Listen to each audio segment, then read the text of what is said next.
Hello everyone, welcome to Blue Dragon Actuarial. Today is Friday, 15th of July. I had my exam yesterday. I felt it was the toughest paper in my entire actual career. And I think the most tough paper other than this would be the CTA 2018 paper. I did have a post in LinkedIn about that, but for some strange reason, people are only liking it without commenting it. I just wanted to see if others also felt what I felt, but somehow people are only liking it other than making any comment. Anyways, so I think because exams are going on, I am going to do two more session. Like today would be one which is related to reinsurance, and next there will be a master class on with profit policies, participating policies, and which would be probably released on Sunday. After that, I am planning to do kind of revision of, because all these videos that I've created is kind of enough to make you a better actually, right? Better than good actually. I mean, if you kind of classify actually into good, better, and best, you can surpass the level of good and become a better actually. You will have all the tools, regulations there, and then because everyone now have their exam, there is no point in kind of creating videos now. What I'll do is I'll create 5 minute videos, and that might be released like one day with one day gap every day, and those would be kind of revision of the concepts that we have learned till now. And I know that there are many people who probably have only seen my video for 2 minutes and 3 minutes, and they do not have the patience to kind of watch the entire thing. But I think that would help them.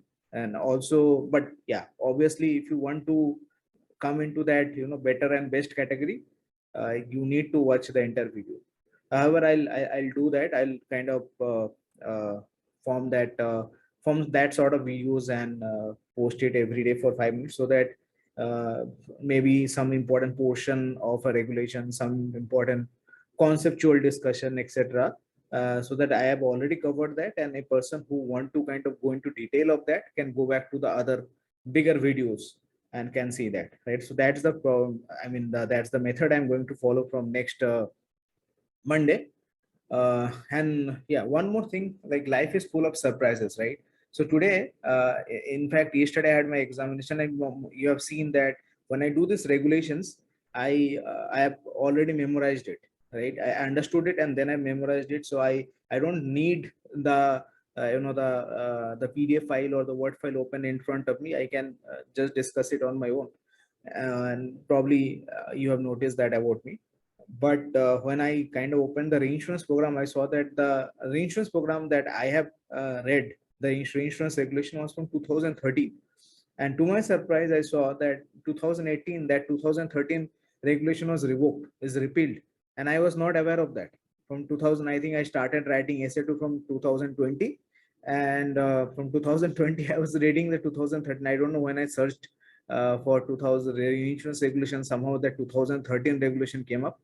But today I saw that 2018 regulation, there is only 2018 regulation. Now, why is this regulation important? Like many people I know that who pass from IFOA UK, or for other reason also, they say that you don't need to remember this regulation, etc.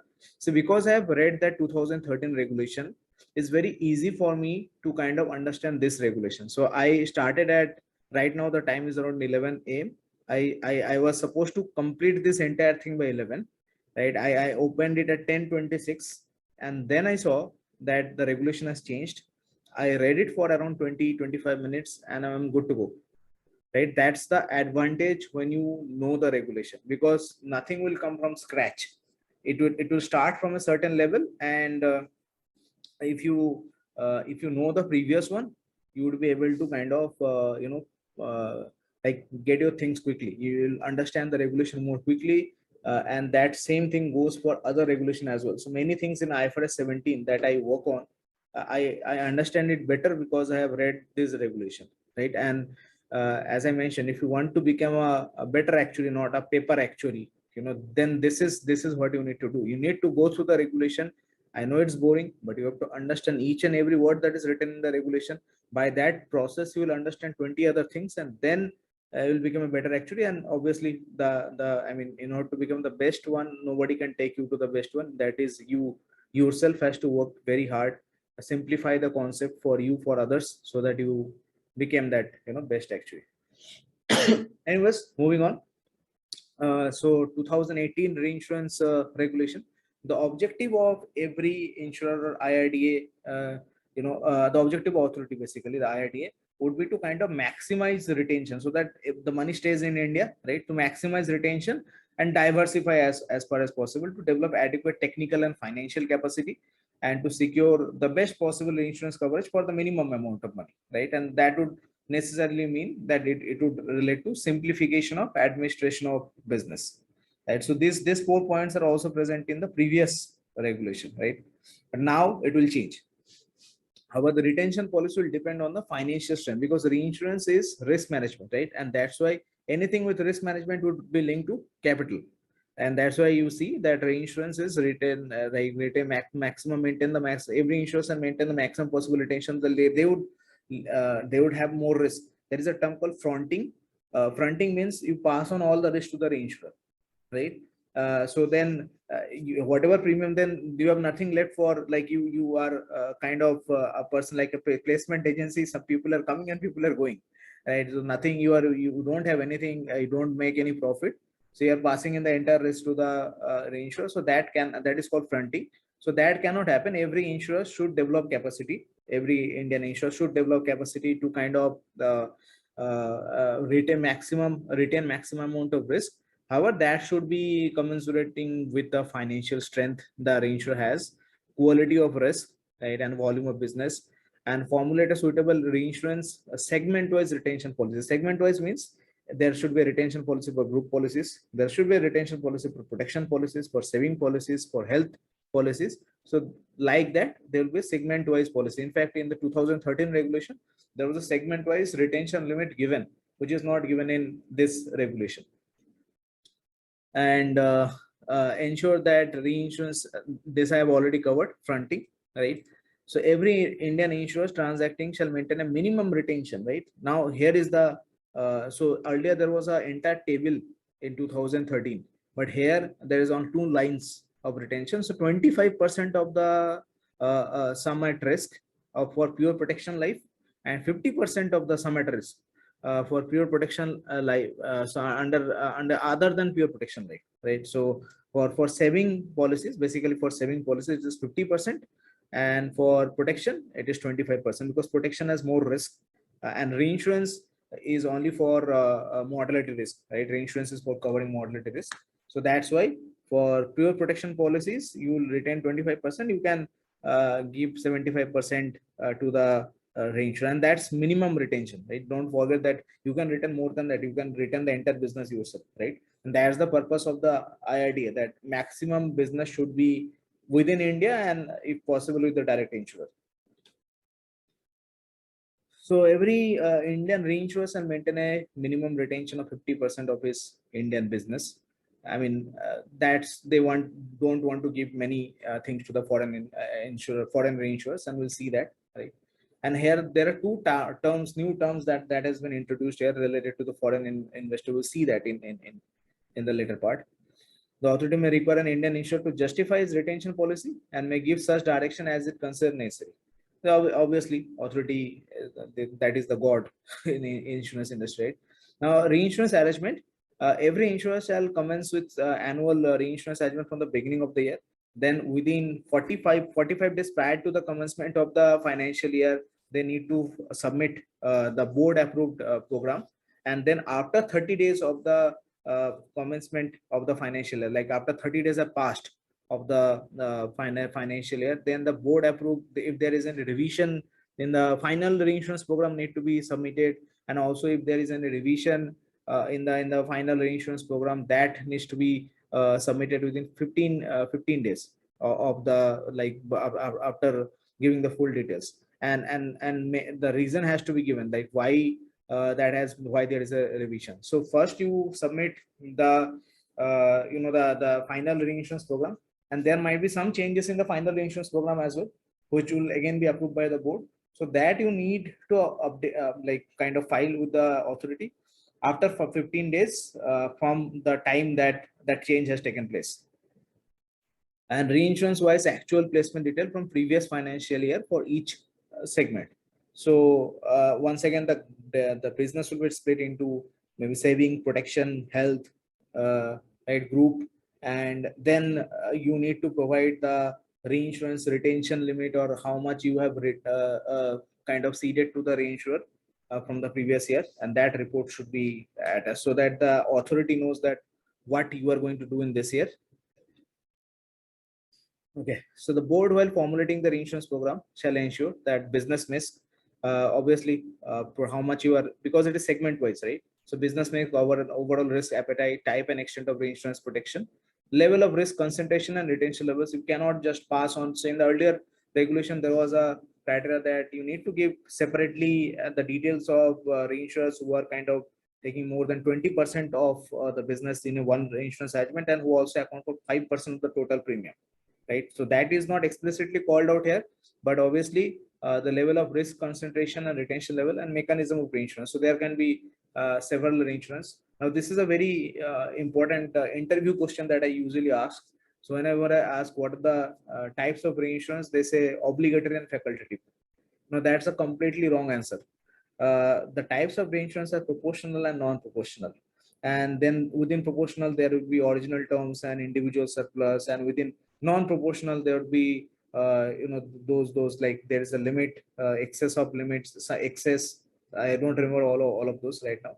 But those are the types, proportional, non-proportional. And within that, there will be multiple types. Obligatory and facultative are the types of reinsurance treaties. Obligatory means you have to follow what the other party is saying, and facultative means you have a say in that, right? So that's the treaty. That is not the type of reinsurance arrangement. And I can tell around 90% of the people give that answer. So I mean, I hope that someone who is watching this video would correct that in his or her interview. Anyways, the reinsurance program of Indian insurance will include, but not limited to, insurance segment wise parameter for fixation of retention limit. We already know that how much is going to be retained and how much is going to be passed on. That insurance segment wise statement of retention limit of the previous financial year for the comparison vis-a-vis retention limit of the current financial year, right? Vis-a-vis, so we can see the comparison. Insurance segment wise statement for net retention ratio. So how many you have kind of the ratio of what you have done, what you have passed. So I think all these three are the same thing. Is just, I mean, I don't know why they are requiring it. Just they want to kind of make the insurer calculate some ratio. Insurance segment wise statement of actual gross written premium for the previous financial year, for the current financial and projected premium for this year. So they just want to understand how much they have done in the past, how much, and they are going to do in this current year as well, right? And also in the next year, 1 year after, right? So there you need to kind of project your premium. Structure the reinsurance program with details of proportional arrangement for each insurance or non-proportional. Here you see that there is proportional arrangement. You have to write the details of the proportional arrangement. There is non-proportional arrangement. These are the types of reinsurance. It's not obligatory and facultative. That is the type of treaty. Okay? That's the nature of treaty. It's not arrangement. Reinsurance segment wise statement of reinsurance cost, giving insurance segment wise statement of reinsurance giving the details of gross written premium, premium ceded on original premium, and premium ceded on non-proportional segments. I think these are very similar, proportional, non-proportional. If you see this regulation, I mean, whenever I was kind of reading this regulation, I saw that there are multiple points that are getting repeated. I mean, probably IRDA could have done a better job here. It's very wordy. Normally regulations are wordy, and then there is, if you repeat the points, there is no point, right? Details of inward reinsurance. Inward reinsurance means internal reinsurance, like you act as a reinsurer for any other insurer. So that is inward reinsurance. And details of intercompany reinsurance arrangement. Once again, one company is acting as a reinsurer to another company, and that company is also acting as a reinsurer to another company, something like that. So now here you see the two terms. One is called FRB, which is foreign reinsurer branch. Foreign reinsurance branch, example, Swiss Re, right? Foreign reinsurance branch located in India. And IIO. IIO is the basic like IRDA version of the KPOs that we have. Like most of the most of us are kind of employed by KPOs, right? Very few people are in the core sector. I mean, I believe KPOs would have higher percentage of people, although it is improving now. So the KPO, what do we understand by KPO? That as per IRDA is IIO, right? It stand for something, Indian Financial Service, International Financial Service, Indian Organization, something like that, right? And you can probably here you can see it probably here in the, you see the definition here, International Financial Service Center Insurance Offices. Do you see this definition? This is called KPO. Like we call it KPO, but the IRDA calls it I mean IIO.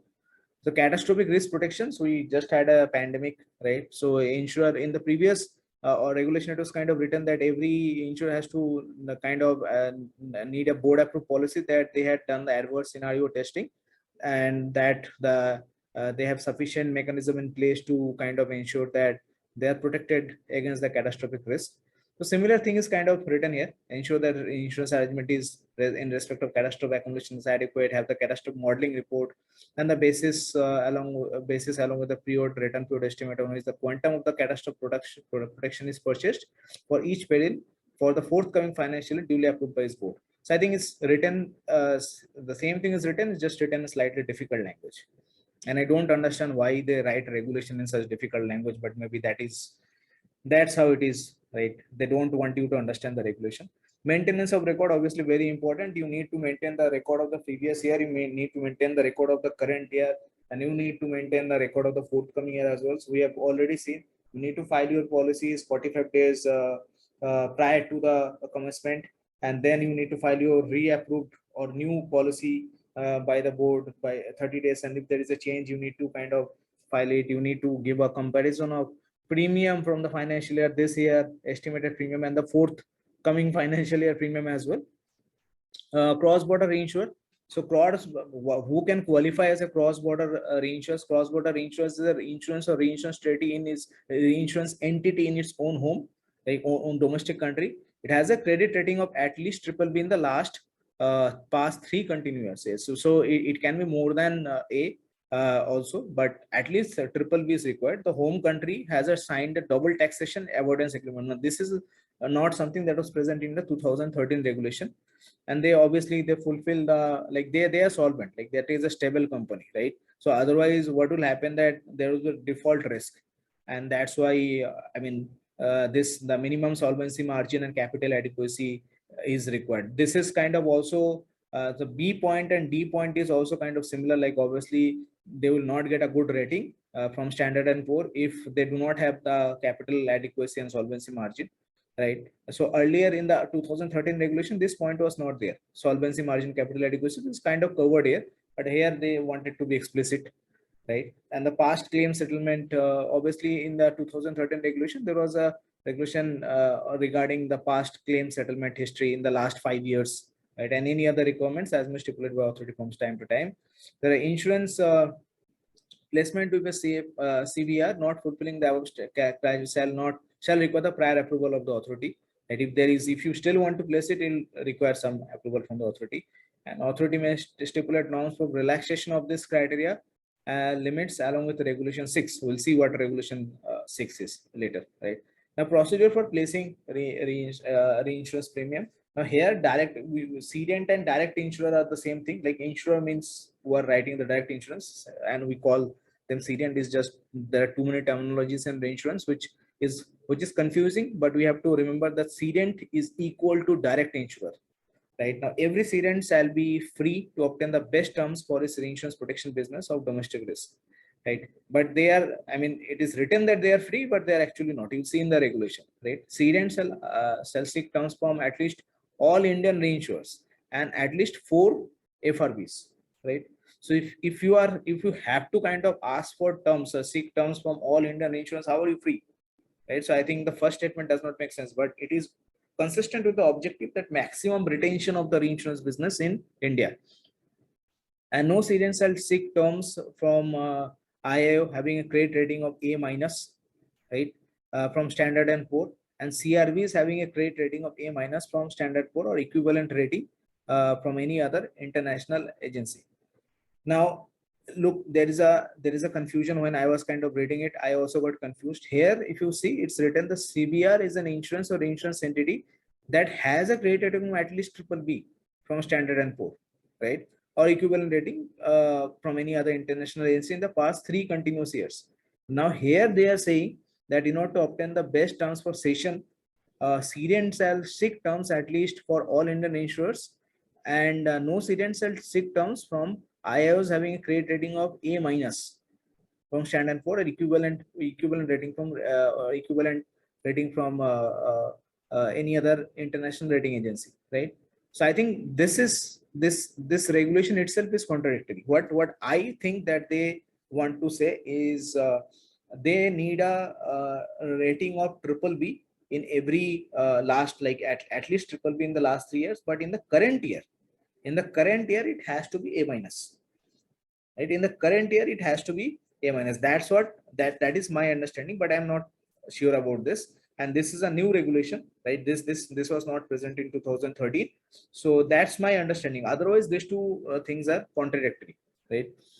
Now, no cedent shall seek terms from any Indian insurer not registered with the authority to transact new business. Obviously, if you are not registered as an reinsurer, only as an insurer, then how can you provide reinsurance business? The cedent shall be responsible and accountable for complying with this regulation. It's not the responsibility of the reinsurers, but the responsibility of the direct insurer. Offer for participation. Now, every cedent shall offer the best terms. So when they are offering means I mean, cedent is kind of like they are kind of offering to the like this is what we are going to pay, and if the reinsurers are kind of okay to accept that offer, right? So to Indian reinsurers transacting reinsurance business for more than past three during the immediate 3 continuous financial years, to other Indian reinsurers and FRBs, to IOs under regulation 51B. We have seen what is this 51B, right? A minus regulation, and then CBR to the regulation of 51BB, and to other IOs and to other insurers only facultative, and CBR. So here you see this term facultative, which is part of reinsurance treaty. Except for the facultative reinsurance protection, no cedent shall offer for participation to any Indian insurer. So first of all, that Indian insurer has to be registered with the IRDA for reinsurance. Like they need to provide the service, and which is that is what kind of it is written, which is not registered with the authority exclusively to transact insurance business. They but they can send, or they can cede the reinsurance protection part.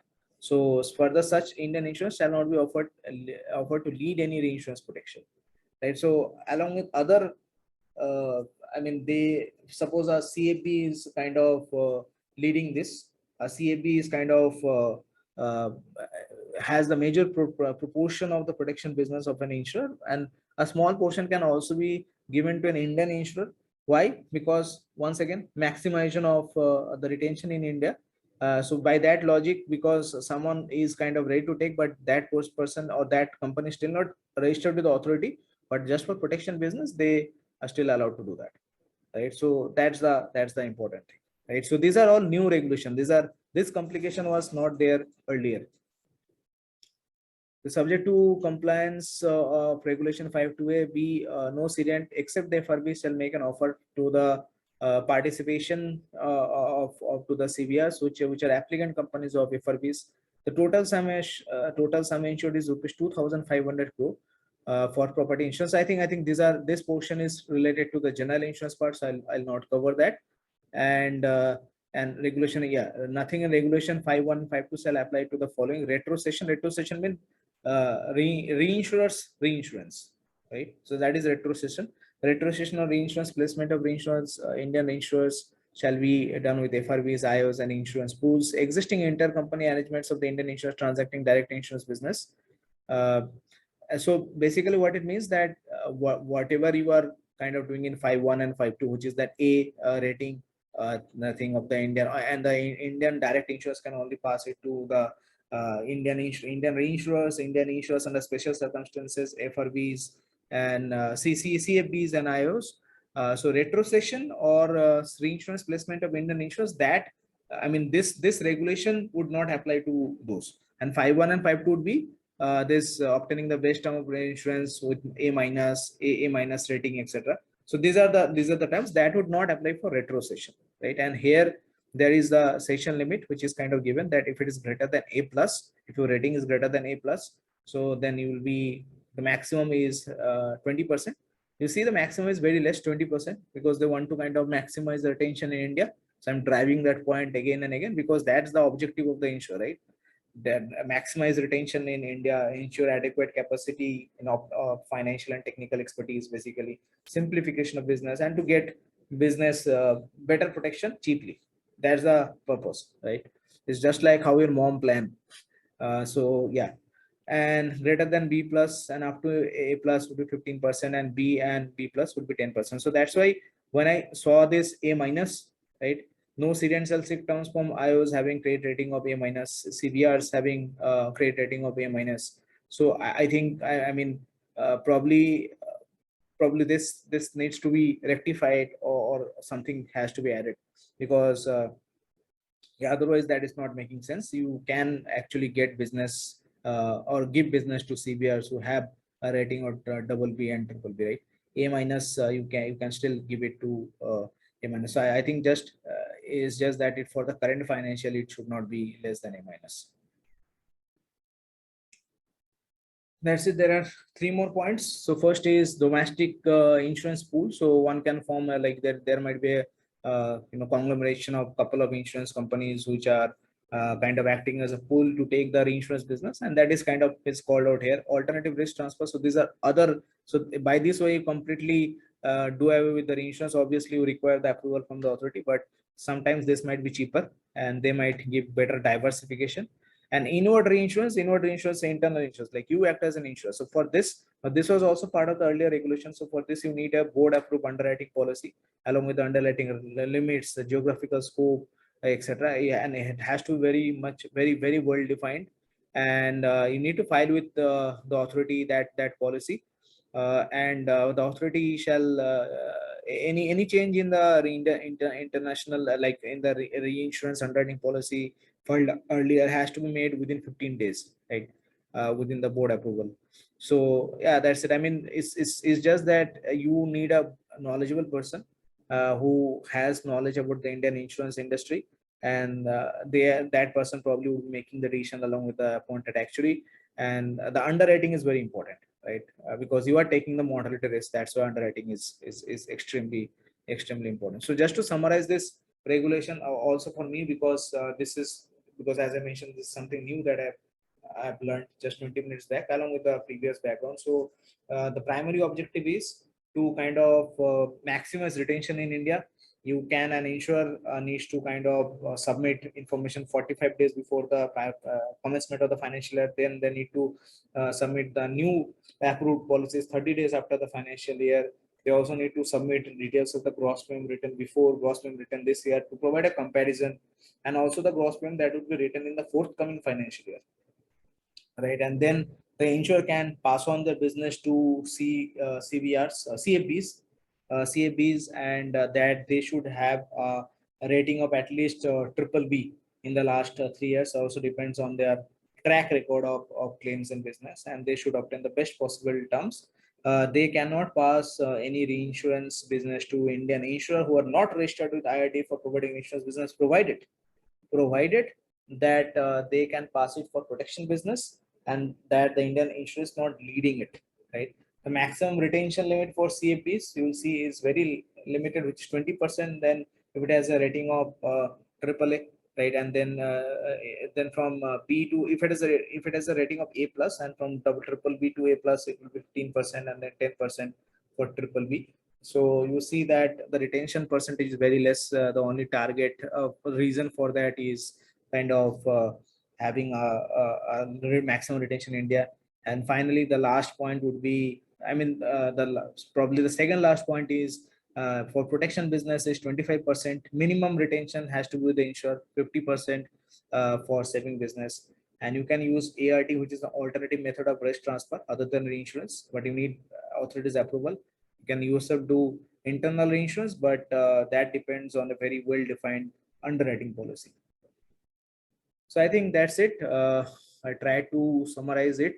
also for everyone else and also for myself, because I mean, other than other regulations, I was not able to memorize this, because this was new. But you can see that just because I have read the previous regulation, understanding this regulation was so much easier for me, right? And I was able to kind of relate back to the previous regulation, right?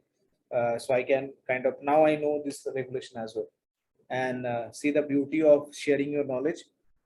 Other unless I'd be kind of making these YouTube videos, I would never understand that there is a new regulation. Like, I would never be aware of that. So yes, that's the beauty of sharing knowledge. You'll gain a lot more than you kind of devote. So okay, please like the video if you are finding the content I mean, easy to understand. And do share and subscribe, hit the bell icon, otherwise you'll not get the notification. And yes, see you in future videos, and have a good exam, everyone.